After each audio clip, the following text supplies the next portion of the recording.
दोनों तरफ पत्थर है, अगर ज़रा से गिरे तो धाए धूँ हो जाए हमारी। तो भाई हम यहाँ पर आए हैं और सामने की तरफ दिख रहा है टूटा हुआ रास्ता। तो हमने आप कोई भी साइज का मूर्ति बना सकते हैं। हाँ जी, 5 फीट का 6 फीट का जो भी साइज आप बोलेंगे ना। अभी हम लोग 3, 3.5, 4 फीट तक का मूर्तियाँ अवेलेबल रखते हैं कोई भी चीज़ में। इसके ऊपर डिमांड अगर आता है कि 4 फीट बनाना, 5 फीट बनाना है, तो कस्टमर की डिमांड बना के दे देंगे।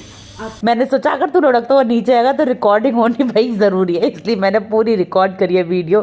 तो हमने खोजबीन करी इन पत्थरों की, ढूंढ के मैं लाया हूँ। और क्या मैंने इतनी मेहनत से ढूंढे पत्थर, तू तो बस कैमरा लेके खड़ी है। Hello guys, welcome to my channel. तो भाई पार्ट 2 जबलपुर में आप लोगों का स्वागत है। तो मैंने आपको पार्ट 1 में बोला ही था कि जबलपुर किस चीज़ के लिए फेमस है, पार्ट 2 में बताऊंगी। तो जबलपुर फेमस है भाई अपनी मूर्तियों के लिए। जो यहाँ पत्थर मिलता है नर्मदा नदी में, उससे जो भगवान की मूर्ति है उसके लिए फेमस है। तो मैं आप लोगों को लेकर आई हूँ एक दुकान में, एक शॉप में, जहाँ पर बहुत ही प्यारी नक्काशी करी हुई मूर्तियाँ यहाँ पर सेल होती हैं। हम लोग यहाँ घूम रहे थे, लेकिन एक शॉप पे मेरी नज़र गई जहाँ पर इतनी प्यारी प्यारी मूर्तियाँ बिक रही थी। तो मैंने सोचा यहाँ पर भाई वीडियो बनाना तो बनता है। तो ये सारी मूर्तियों का राज है ये अंकल जो कलर कर रहे हैं बहुत अच्छे से इनको। ये कितने सालों से आप बना रहे हो? क्या 15-20 साल? तो ये पत्थर पे कलर कौन सा होता है नॉर्मली? कोई भी वाटर कलर तो नहीं होता होगा ना? तो फिर पानी से धुल नहीं जाएगा? उसके ऊपर आप फिर वार्निश लगा देते हो? ओके। कितने की मूर्ति होगी बड़ी वाली? 75,000। माता रानी की मूर्ति 75,000। मूर्तियों का प्राइस क्या है भाई मुझे नहीं पता कि ये महंगी है कि सस्ती, लेकिन हाँ भाई यहाँ पर सुंदरता जो है वो भरपूर है। जो यहाँ पर मूर्तियाँ बनाई हुई हैं, जो कलर्स करे हुए हैं, बहुत ही प्यारे, बहुत ही ज़्यादा अट्रैक्टिव लगे मुझे। और प्राइस भी मुझे ठीक लगा, क्योंकि एक पत्थर की मूर्ति है, प्योर पत्थर है ये, जो कि नर्मदा नदी से निकलता है। और कहाँ से निकलता है वो भी चल के खोज करेंगे भाई, कहाँ मिलता है ये पत्थर जहाँ से ये लोग मूर्तियाँ बनाते हैं। तो उसकी रिसर्च करते हैं इसके बाद में। अंकल आप ये ऑनलाइन भी प्रोवाइड करते हो क्या? नहीं दीदी, ऑनलाइन का कोई काम नहीं आता।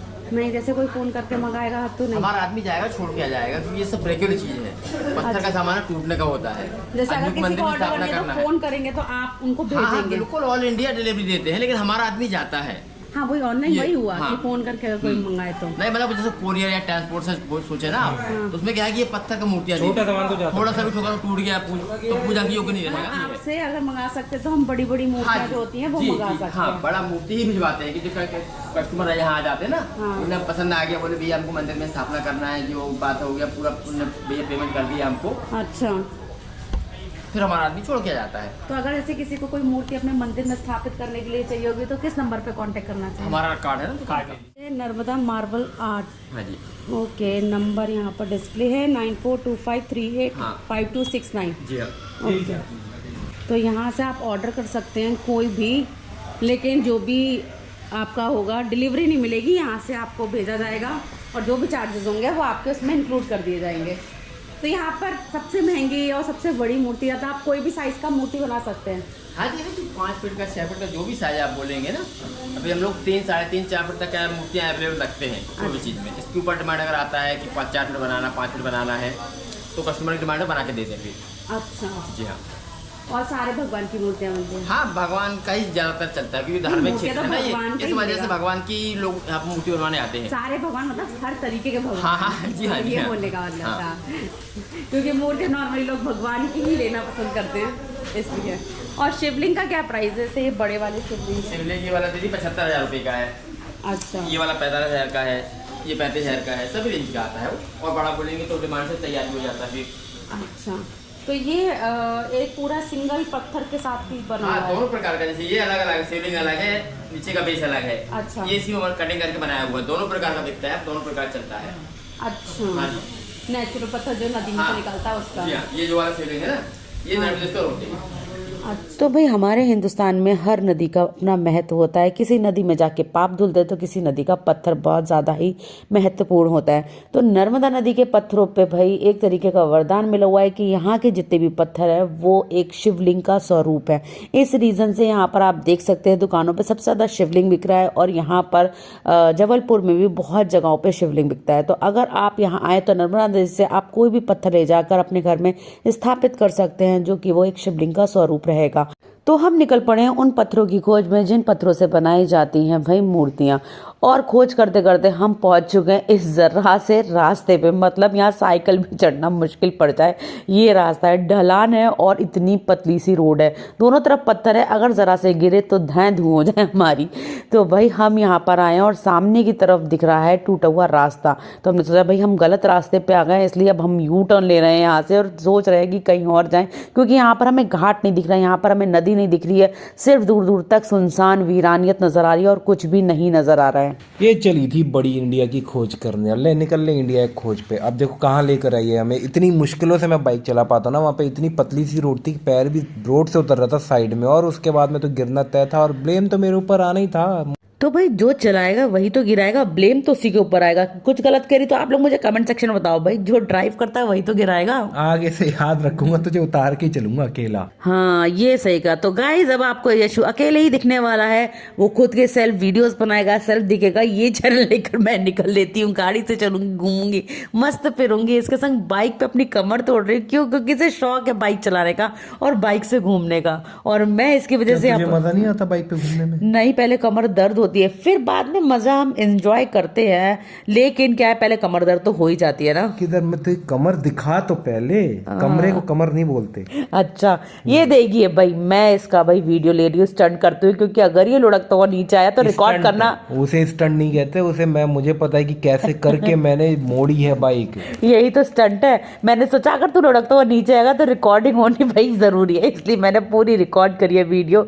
ये देखिए किस तरीके से बाइक को मोड़ रहा है ये तो अच्छा मैंने सुबह नाश्ता कर हुआ था, हैवी दम था मेरे हाथों में, नहीं तो पता नहीं क्या ही होता, मुड़ती भी नहीं यहाँ से। इतनी ज़्यादा ढलान थी ना, मुड़ी नहीं रही थी। इतनी मुश्किलों में मैं बाइक मोड़ रहा हूँ, मुझे ही पता है कि क्या मोड़ी और क्या नहीं मोड़ी। वैसे तो तुझे एक हाथ से उठा के ऐसे टर्न करके रख देनी चाहिए थी, क्या इतनी मशक्कत कर रहा था घुमाने के लिए। फिलहाल बाइक, हाँ बाहुबली तो मैं ही हूँ ना। हाँ बाइक आगे से याद रखो, तेरी एक खोज पे तो मैं तेरे साथ चलूंगा ही नहीं। बड़ी खोजें करने का शौक है तुझे। मैं भारत की खोज पर निकली थी। फिलहाल यहाँ पर पत्थरों की बहुत मान्यता है, तो मैंने सोचा चलो भाई वहाँ पत्थर ढूंढने जाइए जहाँ से मूर्तियां बनाई जाती, जिन पत्थरों को निकाल के मूर्तियां बनाई जाती हैं। अभी लुढ़क जाते थे वहाँ पत्थरों में, हम ही मूर्ति बने पड़े होते। हाँ ये बात तो सही कही। और ये रास्ता देखिए भाई, गजब भाई क्या रास्ता है, ऐसा लग रहा मतलब जो कच्ची रोड होती ना गाँव की, वो भी शायद चौड़ी होती पता नहीं ये बनाई किसने रोड, मुझे यहाँ ये बनानी ही नहीं चाहिए थी। हाँ किसी ने तो भाई सीमेंट, महान आत्मा ने रोड बनाई है यहाँ पे। और आगे बोला गया था, हमें 2 लेडीज मिली थी जिन्होंने ये बोला था हाँ हाँ आगे घाट है आप जाओ जाओ। हम इस रास्ते से तो आया कि उनको उनका डोर नॉक करके घर का, और उनको बताऊं मैं कि कहाँ भेजा था, 2-4 सुना दूं मैं अच्छे अच्छे संस्कृत के श्लोक। फिर मैंने कहा चलो छोड़ो। ये सामने जो व्हाइट कलर का घर है ना, वहीं 2 लेडीज खड़ी थी और उन्होंने बताया था। और ये देखिए क्या रास्ता है, घरों के बीच से निकलते हुए घाट की तरफ जाना, और यहाँ पर कोई भीड़ नहीं थी, हम ही अकेले पागलों की तरह चल पड़े। फाइनली हम यहाँ से निकल के अब जाते हैं एक अच्छी जगह पे जहां पर प्रॉपर घाट हो और जहां से हमें पत्थर मिल सके और हम इस वीरानियत से दूर जा सके। तो अभी हम जा रहे हैं उसकी खोज में और पूछते हैं लोगों से कि वो जगह खोज में चल पड़ी। हाँ और देखिए ये खोज हमें कहाँ लेकर आई, वापस उसी जगह, क्योंकि भाई कहा गया है कि यही जगह है जहाँ से पत्थर निकलते हैं, क्योंकि यहाँ पर नदी आती है। अभी इस टाइप पे नदी है, पत्थर तो है ही सारे में यहाँ पे, क्योंकि नदी सूखी हुई है। डैम का रास्ता अभी बंद करा हुआ है, तो डैम से पानी नहीं छोड़ हुआ, इस पत्थर ही पत्थर है यहाँ पे। जब हम अकेले आए थे तो हमें पता नहीं था यहाँ पर बिल्कुल यहाँ नदी बहती थी, हमें लगा ऐसी कोई वीरानी जगह है। बाद में पता चला यहाँ नदी ही बहती है और ये नदी के अंदर के पत्थर है। तो मैंने सोचा ये तो बहुत अच्छी बात है कि नदी के अंदर के पत्थर हमें बाहर दिख रहे हैं, और हमें यहाँ मिल गए हैं 2 छोटे छोटे से बच्चे। ये बच्चे भी भाई हमें पत्थर ढूंढवाने में, मतलब शिवलिंग जैसा दिखने वाला पत्थर ढूंढवाने में हेल्प कर रहे थे। हमने सोचा झूठ, ये बेचारे तो घर जा रहे थे, इतने जबरदस्ती लगा लिया इनको काम पे। लगा नहीं लिया, वो पूछा आप लोग क्या कर रहे हो, हमने कहा हम ये ढूंढ रहे। उन्होंने कहा ठीक है हम भी ढूंढवा लेते हैं। ये लोग ऊपर पहाड़ से चढ़कर आए थे, वहां से नीचे की तरफ आई रहे थे, और हमें देखा कि ढूंढ रहे हम कुछ, तो हमारे साथ काम पे लग गए। और वो देखिए सामने दूर वहां पर बह रही है नदी, मतलब यहाँ आती है लेकिन डैम की वजह से रास्ता बंद है, मतलब सूखी पड़ी पड़ी हुई है और उधर दूर दिख रही थी नदी। और बच्चे सच में बहुत बहुत मेहनत कर रहे थे। ये इतना बड़ा एरिया था, सब अलग अलग जाके पत्थर ढूंढ रहे थे, कभी कहीं से निकालते। इन बच्चों को पता था कि किस तरीके के पत्थरों का भाई शिवलिंग बनता है, क्योंकि वो बच्चे बता रहे थे यहाँ पर इस तरीके का काम चलता ही रहता है और बच्चे भी हेल्प करते हैं पत्थर ढूंढवाने में लोगों की। तो काफ़ी सारी दुकानों पे पत्थर यहीं से जाता है जिसकी बनती है मूर्तियाँ और शिवलिंग। तो हमने खोजबीन करी इन पत्थरों की। ढूंढ के मैं लाया हूँ। और क्या मैंने इतनी मेहनत से ढूंढे हैं पत्थर, तू तो बस कैमरा लेके खड़ी है, बातें कर रही है। कैमरे में क्लियर दिख रहा है, क्लियर कि वो बच्चे हेल्प कर रहे हैं, कितनी ज्यादा मशक्कत कर रहे हैं। वो देखो तो एक अभी आए हैं, लेकिन छोड़ खैर ये सब तो जिसने भी जो भी करा, बात तो ये है कि यहाँ पे ऐसे पत्थर मिलते हैं जो हम ले सकते हैं आके, लेकिन यहाँ पे हर कोई तो आएगा नहीं। तो आप जाके शिवलिंग खरीद सकते हैं किसी भी दुकान से, या फिर यहाँ से ले सकते हैं अगर यहाँ पे आप आ पाए तो। ये है यहाँ का शंकर कुंड। पानी है नहीं, पानी आता है बाढ़ में, रोड है नहीं, रोड टूट चुकी है। ऊपर क्या है वहाँ किला? थोड़ा हट जाओ तुम लोग, लग जाएगी वरना। स्टैंड गिर रहा है और नीचे गिर गई है।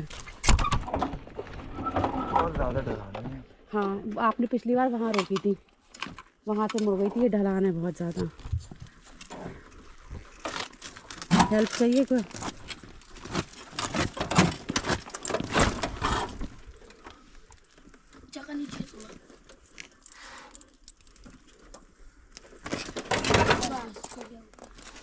वजनदार गाड़ी है ना, अब वजन है।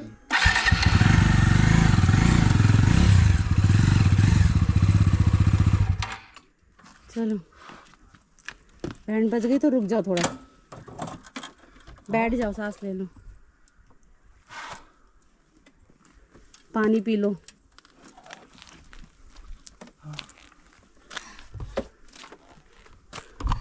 मेहनत लग गई। तो भाई ये हैं दोनों बच्चे जिन्होंने हमारी बहुत मदद करी। हमने सोचा मदद करी, इतनी हेल्प करी है तो थोड़े बहुत तो पैसे देने बनते, तो हमने थोड़े से पैसे दिए और फिर हम चल पड़े अपने मंजिल की तरफ। और ये रास्ता है भाई शंकर कुंड की तरफ जाता हुआ। आपको कभी भी पत्थर लेने हैं तो आप शंकर कुंड जाके ले सकते हैं। यहाँ पर पद यात्रा करते हुए आएंगे तो ज़्यादा बेटर रहेगा, क्योंकि बाइक से आना तो ओके लेकिन गाड़ी तो आ ही नहीं सकती। तो ये रास्ता आप बखूबी देख लीजिए किस तरीके का है, कितने कांटे हैं, रास्ते में कांटे भी लगे हुए हैं जो हमारे पैरों पे चुभ भी रहे थे। तो चलिए गाइज, मिलते हैं अपने नेक्स्ट व्लॉग में। Okay, tata bye bye, take care.